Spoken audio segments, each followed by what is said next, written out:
Ang ginawa kong pamagat po sa ating sa ating pag-aaral ngayon ay ah, magtiwala kay Lord, hindi sa sarili. 'Yun ang una kong ginawa pong pamagat.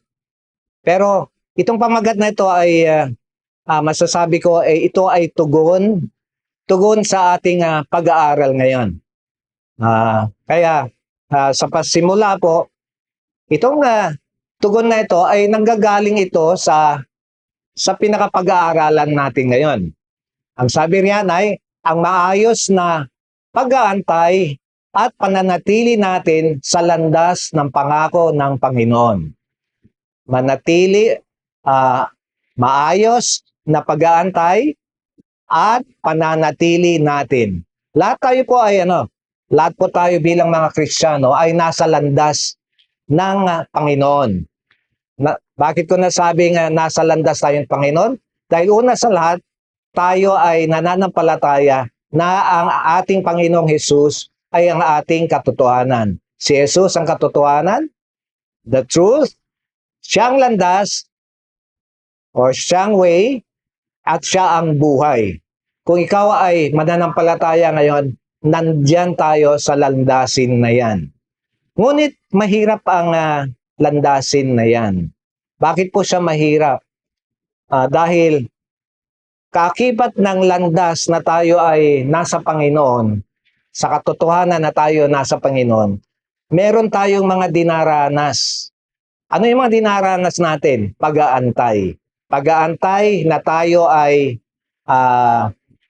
maluwalhati at pumaroon sa lugar ng ating Panginoon. Ngunit samantalang habang tayo po ay naririto, ay sa ating mga pag-aantay, may mga kaakibat na mga pagsubok na tayo ay nararanasan.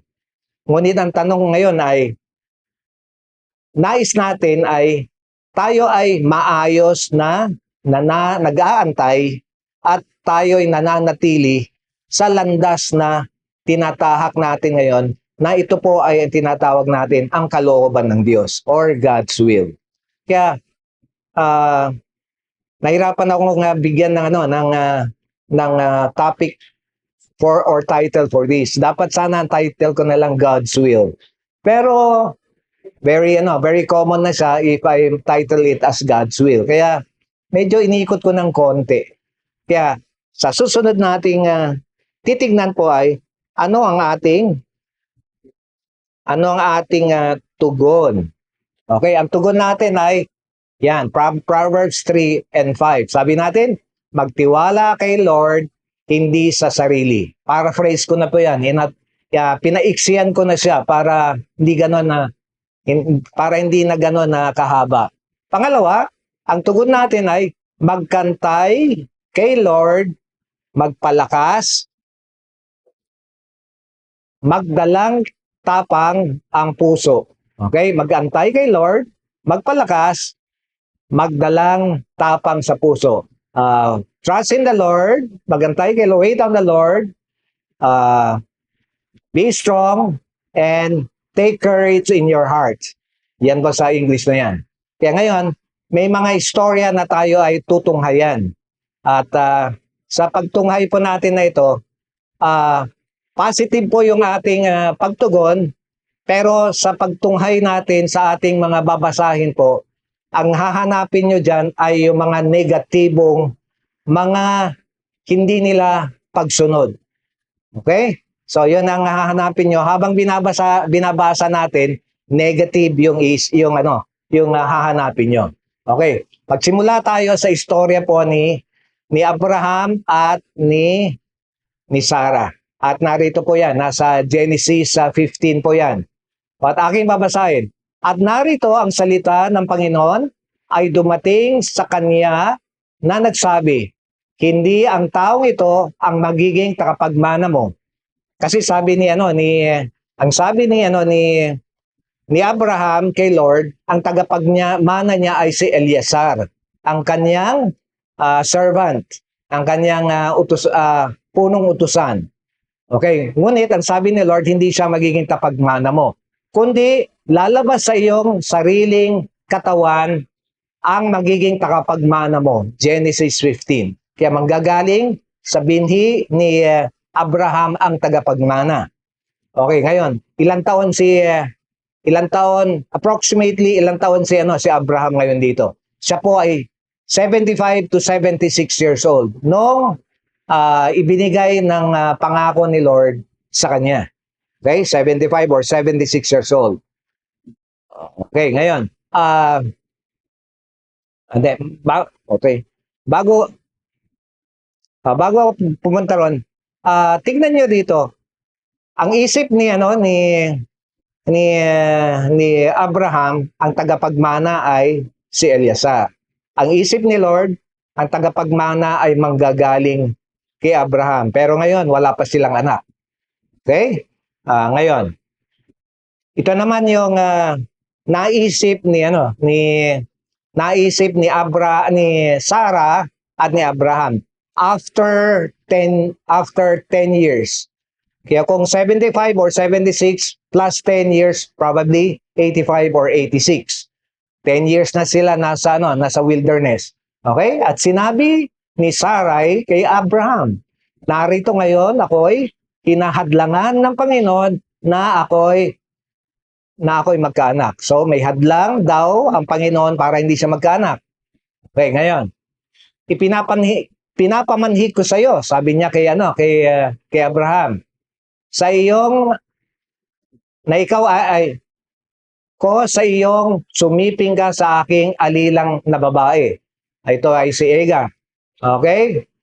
Marahil ay magkakaanak ako sa pamamagitan niya. At dininig ni Abraham ang sabi ni Sarai at kinuha ni Sarai na asawa ni Abraham si Hagar na taga-Egypto na kanyang alila. Okay, ngayon, after 10 years, anong ginawa ni Abraham at Sarai? Sa unang sinabi ng Panginoon ay hindi masyadong specific, di ba? Sabi niya, magmumula sa iyo Abraham ang binhi para ikaw ay magkaanak. Of course, knowing Abraham, alam niya na ang asawa niya ay si Sarai. Wala doon sa picture si alipin na si Hagar. Wala sa picture na 'yan. Ngayon, after 10 years, anong naging problema ni Sarai na Abraham? Ang tagal na 10 years na simula nang ibinigay yung pangako, hanggang ngayon wala pa. So sabi ni Sarai, talaga nga sigurong hinahadlangan ng Panginoon na ako ay hindi magkaroon ng anak. Well, up to that point, kung may 10 years gap between Abraham at saka si Sarai, kung 75 yon, siguro dati si Sarai ay lang siya. 75 minus 65. Sa ating isipan, magkakaanak pa ba yun? Pero ibig sabihin, sa pagkakataon na yon, ay meron pang pananampalataya na si Sarai ay magkakaroon pa rin ng anak. Pero pagdating dito, ang tagal na panahon, 10 years na, wala pa rin yung pangako ni Lord. So, gumawa siya ng sarili niyang kaparaanan. Pinangunahan niya ang Panginoon. Sa pangunguna niya ng Panginoon, sa isip-isip niya, ay mapapabuti ako nito dahil sa pamagitan ni Hagar ay magkakaroon ako ng anak para sa kanya. Sa panahon nila, allowed po yun eh. Pwede yun. Kasi siya yung mistress or yung babaeng master. So, pwede yun. Acceptable sa kanilang panahon na yon. Ngunit kaya gumawa sa sariling talino niya, gumawa ng kaparaanan para ma-convert o ma-revise yung nais ni Lord para sa will niya para kay Abraham at ni Sarai. Okay, ngayon, tanong, nagbunga ba ng mabuti Ano ang kinahinatnan nung naisip ni Sarai at Abraham? Actually, doon sa English translation, medyo mas malinaw sa akin 'yon. Ito susunod. Nagsisihan si diyan eh. Nagsisihan actually si Abraham at ni Sarai. Ang sisi ay si Sarai. Sinisi niya si Abraham.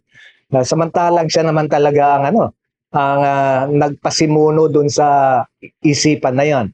Kaya nagkaroon ng sigalot. Ano yung mga sigalot na nangyari? Basahin natin. Okay, sabi ko, yung negative ang hahanapin nyo. At siya'y sumiping kay Agar at naglihi. At nang makita niyang siya'y naglihi, niwalang halaga niya ang kanyang Panginoon. Kaya anong tingin ni Hagar kay Sarah is pagkakataon na to? Nawalan ng halaga yung kanyang mistress or yung kanyang babaeng master. Dahil nag-assume siya.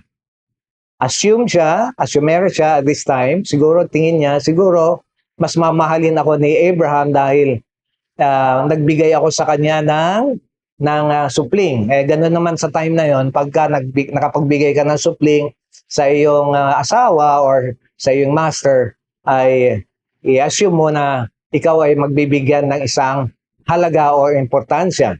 Okay. At verse 5, at sinabi ni Sarai kay Abraham, ang aking pagkaapi ay sumaiyo. Idinulot ko ang aking alila sa iyong sinapupunan. At nang makita niyang siya'y naglihi, niwalan akong kabuluhan sa kanyang paningin. Okay, so inulit lang ni Sarai na nawalan siya ng halaga sa paningin ng kanyang servant na si Sarai. O, anong sabi naman ni Anong sabi naman ni Abraham sa kanya? Okay? Where's that? Okay. Okay, verse 6. Datapwat sinabi ni Abraham kay Sarai, narito ang iyong alila, ay nasa iyong kamay. Gawin mo sa kanya ang iyong minamagaling sa iyong paningin. At dinuwahagi siya ni Sarai at si Agar ay tumakas mula sa kanyang harap. Okay. Naging mabuti ba yung ginawa yung kinahinatnan nung ginawa ni Hagar ay ni Sarai at Abraham doon sa pag reinterpret nila doon sa will ni Lord sa kanilang buhay. Napabuti ba o napasama? Okay, so negative. Ano yung negative? Binaliwala nung si Hagar ang kanyang mistress. Isa. Ano pa? Ano sa tingin niyo ang talagang ugali ni Sarah?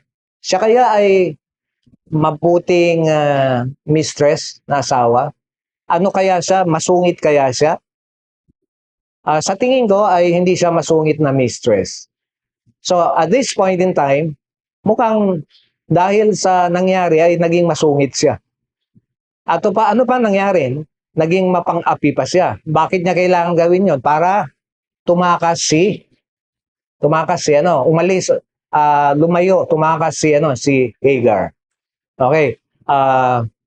Bagamat ito ang nangyari, doon sa mga susunod na istorya, wag nating akalain na hindi naging mahabagin na Panginoon. Pero hindi yun ang topic natin, pero nagbigay ng habag ang Panginoong Diyos mismo sa pamamagitan ng anghel ng Panginoon. Okay. Ang mismong anghel ng Panginoon ay gumawa ng paraan para aliwin si Hagar na pinalis. Okay, nung pinalis, sinabi niya ng anghel ng Panginoon, bumalik ka, magpakumbaba ka at bumalik ka sa iyong amo. Yun ang sinabi. Ngunit kung ikaw ay naglala sa iyong anak, ang iyong anak ay magpapatuloy yan. Magkakaroon ka ng sa pamagitan na magkakaroon ng maraming 12 na princess o plural ng prince, 12 prince or princess sa lahi niya. Okay, so yun ang ano. So mismong angel of the Lord ang gumawa ng paraan para maayos yung sigalot na ginawa ni Sarah at ni Abraham sa pamagitan na doon sa sa istorya na yon. Ang Lord mismo, pero at siya nag-ayos noon. Bagamat hindi dapat siguro mangyari yon kung hindi nila ininterpret sa sarili nilang isipan yung will ni Lord sa kanila. Okay, next. Nagpatuloy ang pag-uusap ni Lord at ni Abraham. Pero kahit na nangyari na yon, bumalik nga si Hagar, bumalik si Ismael sa lugar nila Abraham at ni Sarai. Pero ang nasa mind pa rin ni Abraham ay ginigiit niya pa rin si Ismael. Pero niliwanag ni Lord kung ano ang kagustuhan niya. Ating basahin. At sinabi ng Diyos kay Abraham tungkol kay Sarai na iyong asawa ay huwag mo nang tatawagin sa kanyang pangalang Sarai, kundi Sarah ang magiging kanyang pangalan. At aking siyang pagpapalain at saka sa kanya'y bibigyan kita ng anak.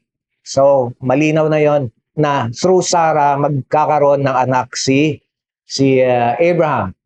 O siya'y aking pagpapalain at magiging ina ng mga bansa. Ang mga hari ng mga bayan ay magmumula sa kanya.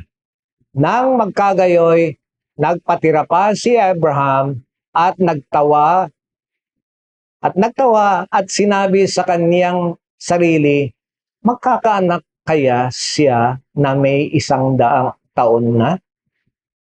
Manganak pa kaya si Sarah na 90 taon na?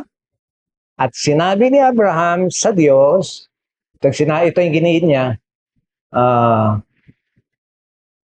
kahit manawari si Ismael ay mabuhay sa harapan mo. Sa English dyan, sinabi dyan na sana si Ismael na lang ang iyong i-bless. Yun ang sinabi niya doon sa English. Okay. So, sa pagkakataon ito, dahil matanda na nga siya ay 90 years old, yung isang 100 years old and 90 years old, posible na magkaroon ng anak sa kanilang paningin. Pero, ang pangako ay pangako. Kahit na matanda na o bata pa, basta nangako ang Panginoon, yun ang kanyang pangako. Kaya ang pangako, ayon. Pero yung pag-giit ni Abraham na kay Ismael mo na lang ibigay ito, yung blessing mo. Okay. Ngunit sinabi ni Lord sa verse 19, at sinabi ng Diyos, hindi, kundi ang iyong asawang si Sarah ay magkakaanak sa iyo at tatawagin mo ang kanyang ngalan na Isaac. So wala pa si Isaac, hindi pa naipapanganak, may pangalan na si Isaac. Okay? At aking pagtitibayin ang aking tipan sa kanya at pinakatipang walang hanggan. Okay? Forever na covenant through Isaac. Okay? Son of Abraham and Sarah. Hindi kay Hagar. Okay, ngayon.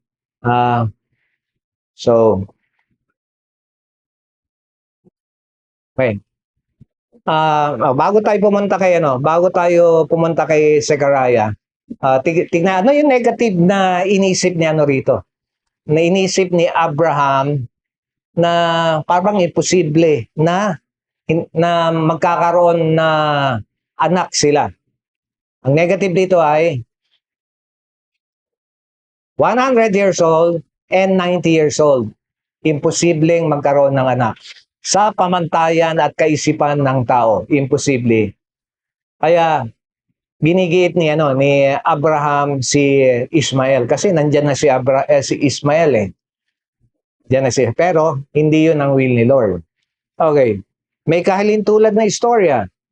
Ang kahalintulad na istorya ay si Zechariah. Okay, kahalintulad na istorya. Almost kahalintulad ni Sarah. Okay, ito ay si Zechariah. Si Zechariah ay ang ama ni John the Baptist. Okay, ang asawa ni Zechariah ay si Elizabeth. Okay, ngayon, ano ang nangyari dito? Nung panahon na si Zechariah ay siya ang nakatoka para sa magbibigay ng maghahanda, magbibigay ng insenso o sa Holy of Holies, ay may nakita at nagpakita kay Zechariah. Ating babasahin. At napakita sa kanya ang isang anghel ng Panginoon na nakatayo sa dakong kanan ng dambana ng kamangyan. Kamangyan would be the incense. At nagulimihanan si Zechariah. Pagkakita niya sa kanya, at dinatnan siya ng takot. Okay? Datapot sinabi sa kanya ng anghel, huwag kang matakot, Zechariah, sapagkat dinig ng daing mo. Daing would be prayer mo. At ang asawa mong si Elizabeth ay manganganak sa iyo ng isang anak na lalaki. Tatawagin mong Juan at ang kanyang pangalan. At magkakaroon ka ng ligaya, galak at marami ang maliligaya sa pagkakapanganak sa kanya. Okay, so ano pagkahalintulad sa istorya ni Sarah and Abraham? Okay, let's go through the other verse kasi nandun yung sagot. Okay. So, at sinabi ni Zechariah sa anghel, sa ano malalaman ko ito?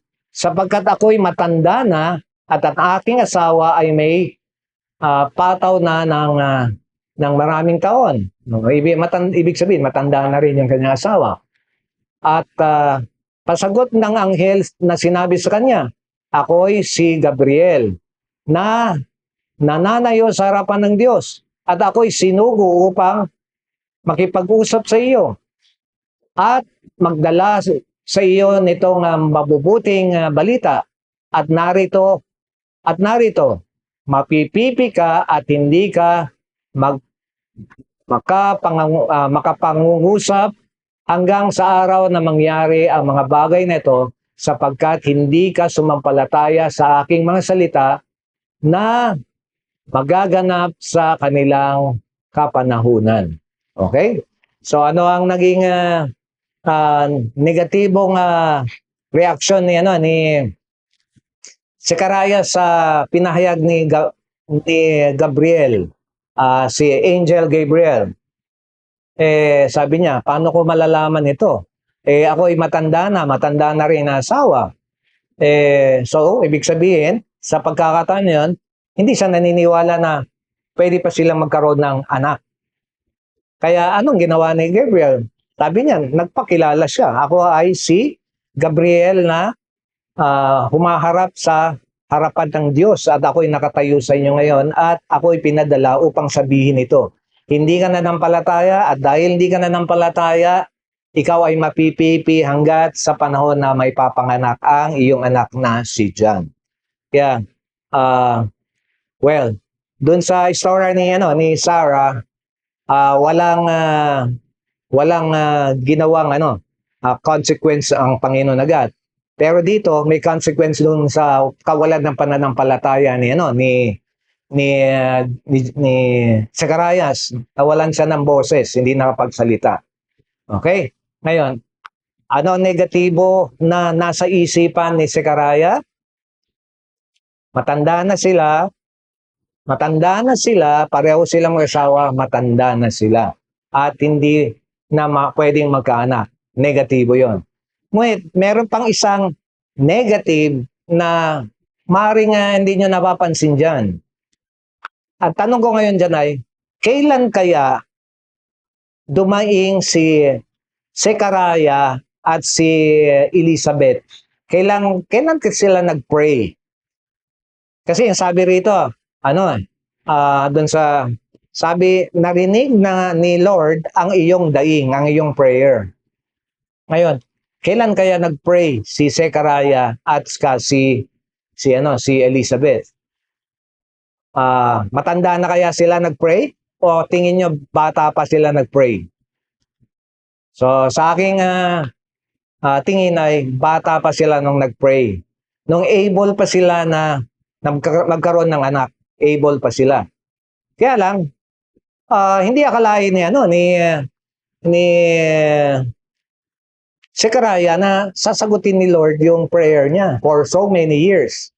So pwede palang sumagot ng prayer si Lord after so many years na mo pinag-pray.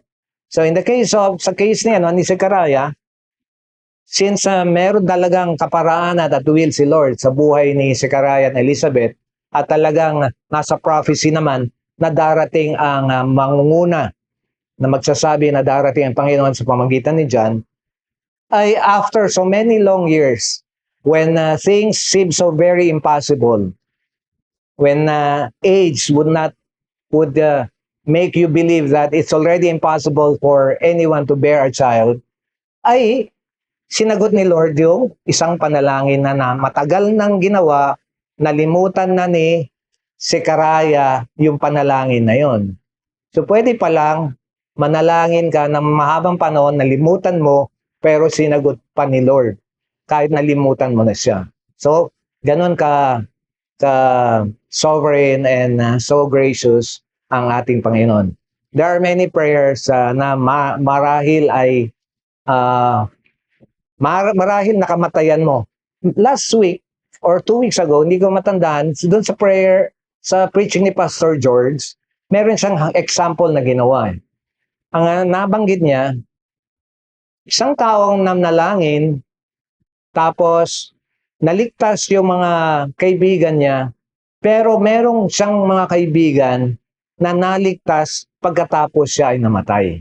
Magandang halimbawa yon sa totoong buhay. Pero sa biblical times, ito yung isang halimbawa na God does not forget our prayers. Even if we have forgotten our prayers, still God remembers our prayers. So napakagandang comfort para sa atin ito. Okay? So, okay, meron naman, ito naman yung senaryo na si Jonah naman. Medyo kakaiba siya in a way dahil si Jonah ay hindi niya ni-revise yung will ni Lord. Unlike yung si Abraham and Sarai, ni-revise nila. Ito naman ay outright pagtalikod, baliktad. So Jonah tumalikod sa pinag-uutos ni Lord. Ayaw niyang sundin yung inuutos ni Lord. Sa pag-aaral natin sa Jonah, bakit ayaw ni Lord na mag-preach siya sa Nineveh, sa mga Assyrians?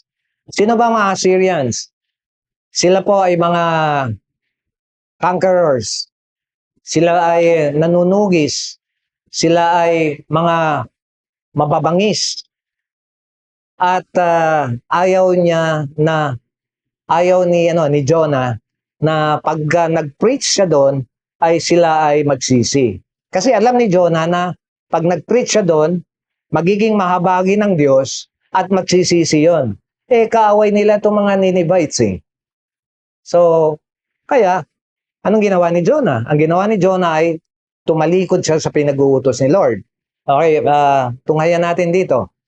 Ang salita ng Panginoon ay dumating kay Jonas na anak ni Amittai, na nagsabi, bungamon ka, kumaroon ka sa Nineveh, sa malaking bayan yaon, at humiyaw ka laban doon, sapagkat ang kanilang kasamaan ay umabot na sa harap ko. Ngunit si Jonas ay bumangon upang tumakas na patungo sa Tarsis mula sa harapan ng Panginoon, at siya'y lumusong sa Jope at nakasumpong ng sasakyan na patungo sa Tarsis, at gayong nagbayad siya ng upa sa Niyaon, at siya'y lumulan upang yumuon kasama sila sa Tarsis mula sa harapan ng Panginoon. So, very outright disobedience or pagtalikod dun sa gusto ng Panginoon. Napabuti ba si Jonah? Alam natin sa mga Bible stories natin sa mga Sunday school, alam natin hindi siya napabuti. So nagpadalan si Lord ng bagyo. Okay, ngunit ang Panginoon ay nagpasapit na malakas na hangin sa dagat at nagkaroon ng malakas na unos na dagat. At ano pa ang sasakyan at halos masira. Okay, to make the story short, alam natin that time si Jonas dito, nagkakagulo na sila yung mga tao sa barko dahil naglilimas na sila ng tubig, nagtatapon na sila ng gamit, pero si Jonas ay nandoon sa isang sulok nakatulog at mahimbing na tulog. Okay, tapos nag-cast sila ng lot. O hindi natin alam kung anong dice ba 'yon at sino kaya may sala na ito. O ang napunta yung lot kay Jonah, siya ang may sala. Okay? Tinanong siya, bakit taga saan ka at sino ka? At sinabi naman ni Jonas na siya ay isang propeta ni Lord at siya ay tumatakas sa kautusan ni Diyos. Okay, ngayon, medyo natatakot pa mga tao na to kung anong dapat gawin sa kanya. Ngunit nag-volunteer na siya itapon. Okay, at sa kwento na yon, nagpadalan si Lord ng isang malaking balyena para siya ay lunukin at bigyan ng leksyon doon sa loob ng balyena na yon. Okay, tanong. Of course, anong negative na ginawa ni Jonah? Completely pag-disobey doon sa will ni Lord. Pagtalikod, ayaw niya. Ngayon, anong ginawa ni Lord para sa kanya? Dahil sa hinabol siya ni Lord sa pamamagitan ng storm. At kahit ayaw ng mga tao na itapon siya sa dagat, tinapon siya sa dagat, dahil na rin nag-volunteer siya. Gusto niya. Okay? So, nasa loob siya ng balyena, at doon sa loob ng balyena, siya ay nagsisi at sumunod din sa bandang huli sa kagustuhan ni Lord. Okay. Dadaranasin ba niya itong eksena na ito kung sumunod na siya agad? Ang sagot doon ay, syempre hindi. Hindi na niya kailangan daranasin yon. Kaya lang, talagang gusto niyang hindi sundin ng Lord sa pagkakataon na yon. Okay, ngayon, kapulutan na natin ng aral. Yung gawin, sabi ko, lahat ng bagay na tignan nyo ay yung negative. Okay? First, pagkakamili ni Abraham at Sarai. Number 1, hindi makapag-antay si Abraham o si Sarai at si Abraham. Sila ay nagmamadali. Okay. Madali ba magantay? Hindi. Napakahirap magantay. Lalo na kung inaantay mo ang will ni Lord sa buhay mo, napakahirap antayin. At lalo na kung ngayon na to, ay yung inaantay mo ay hindi pa rin nagpaparamdam sa'yo. Yun ay mahirap gawin. Or, kung ikaw ay nag-aantay ng trabaho na suited or suitable para sa'yo, mahirap din antayin yon. Pero ang mas mahirap antayin talaga ay yung partner, lifetime partner mo na inaasam-asam mo. Yun ang pinakamahirap antayin sa lahat. Trabaho, hindi ganun kahirap eh. Okay, ngayon, meron bang kahalintulad ni Abraham at Sarai na dahil hindi na makapag-antay, gumawa na sila ng sarili nilang kaparaanan? Okay, meron. Si Saul. Si Saul ay inaantay niya si Samuel. Ngayon, si Samuel dapat ang magbibigay ng sacrifice dahil makipagdigma sila to ask for the favor of the Lord. Hindi nakapagantay si Saul. Si Saul ang nagbigay ng sacrifice, nag-offer ng sacrifice na dapat si Samuel. Anong naging negative, anong negatibo na nangyari kay Saul? Sabi ni Lord kay Saul, dapat sana mananatili ka sa iyong kinalalagyan bilang isang hari at maging ang iyong mga descendants. Kayo ang maghahari. Dahil sa ginawa mo na ito, tinatanggal ko sa iyo ang pagiging hari. 'Yon ang naging consequence kay Saul. Ito naman ang susunod ay si King Uzziah. Si King Uzziah ay siya ang tinatawag na ito ay isang hari ng Israel na matagumpay sa mga ginawa niya, sa hukbo niya, at na maging si King Uzziah is known for an invention. Probably you're not aware of it. Pero si King Uzziah is the inventor of the catapult. You know what's a catapult? Di ba nakakita kayo ng mga Viking wars? Yung may catapult, merong isang bato na tinatapon ng isang machine, na yung bato na yun ay pagka kinalagan ay tatapon siya. That's what you call the catapult. Siyang inventor po nun. We're not aware of it. Akala natin invented by the Chinese or any other barbaric nations, but it was King Uzziah who did that. Okay, ngayon, si King Uzziah, dahil siya ay great king, marami siyang nagawa at maganda ang favor niya sa Panginoon, meron siyang pagkakamali ng ginawa.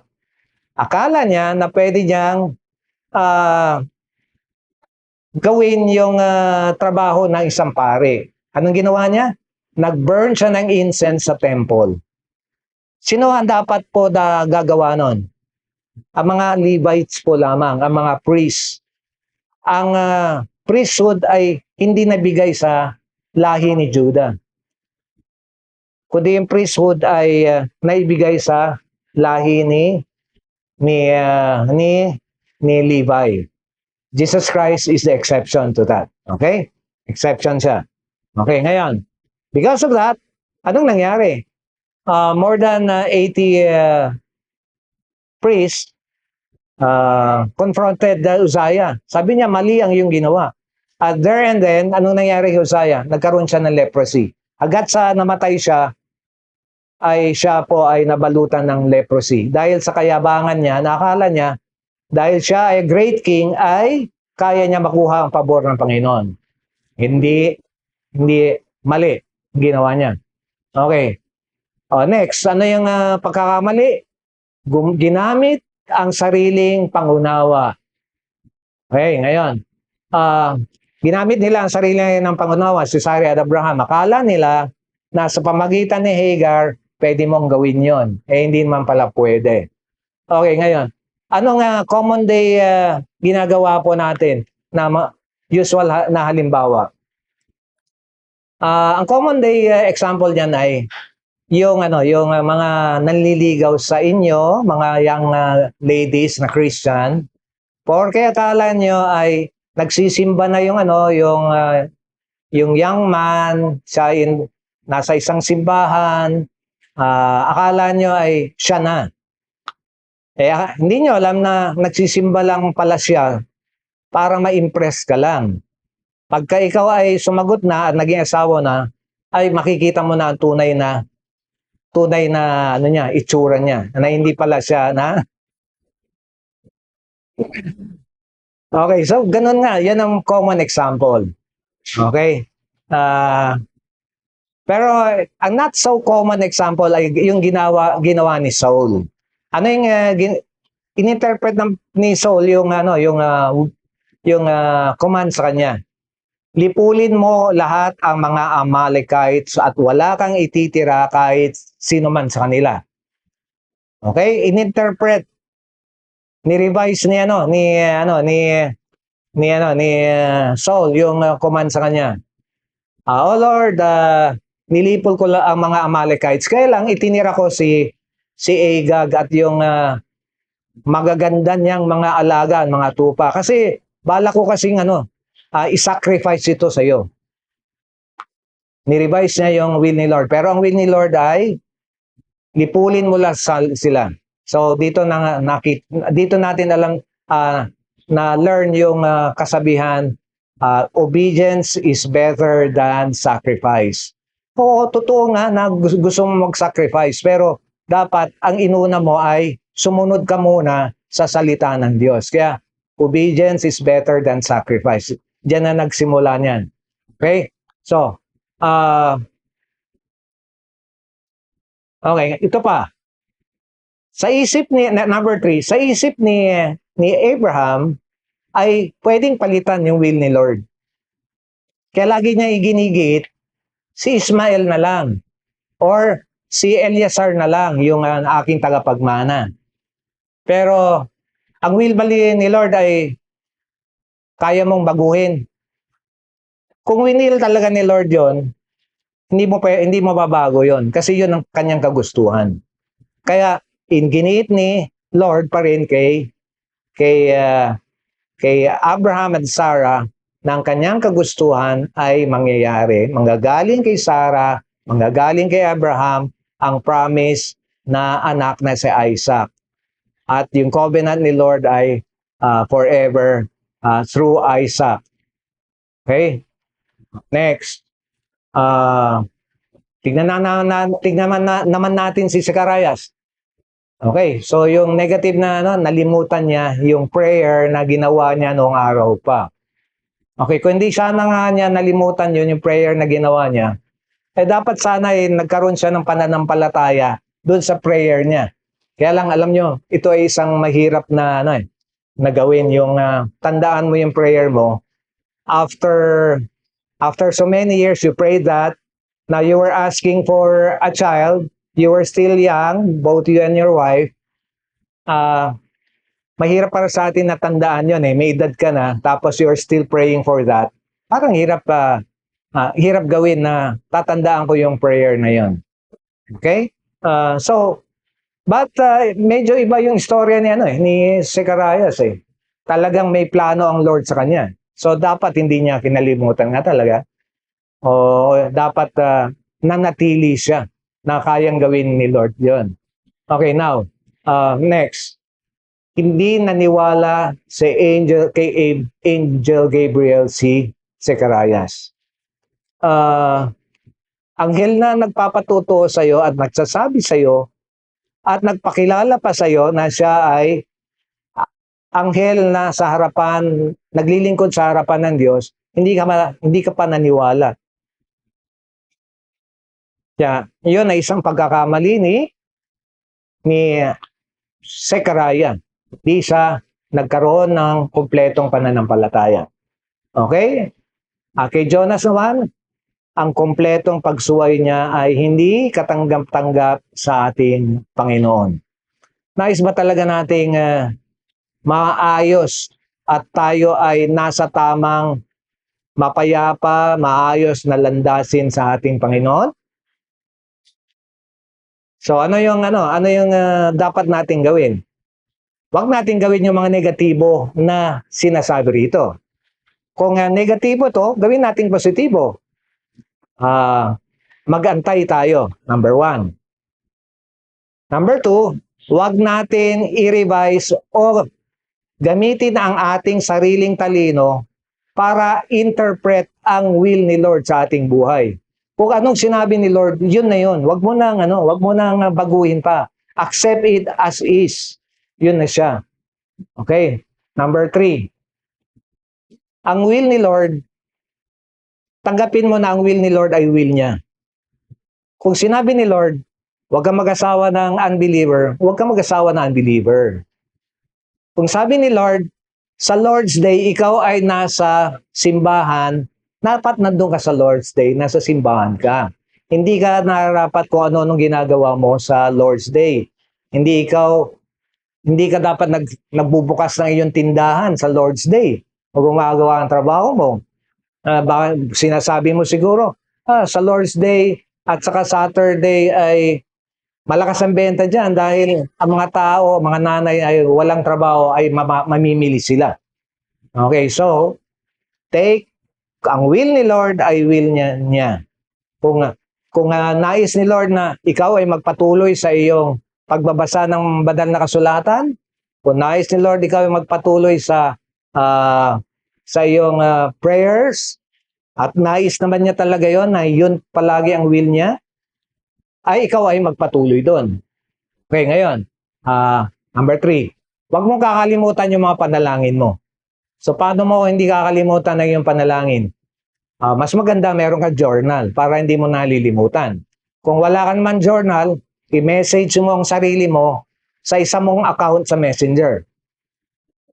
Kung meron ka 2 Messenger account, kunwari yung isang Messenger account mo ay diary mo yun. Kaya para lahat yung Messenger account mo, panay pakikipag-usap mo kay Lord yun. Kung wala kang journal or diary. Okay. Kung sinabi ni Lord, sa pangitan, though sa ating panahon ngayon, wala nang anghel na nagpapakita sa atin na mismo kagaya ng time na yon, ay ano lang ang ating pinanghahawakan. Ang pinanghahawakan natin ngayon ay ang salita ng Panginoon. Kaya kung anong salita ng Panginoon, yon ang ating panghawakan. At hindi tayo nararapat na sumuway o tumalikod sa anong malinaw na pinag-uutos ni Lord. Yeah, kung paano i-apply ito sa inyong buhay, may the Lord give you the wisdom how to apply these words to your life. Tayo po ay manalangin. Aming Diyos Ama sa langit, kami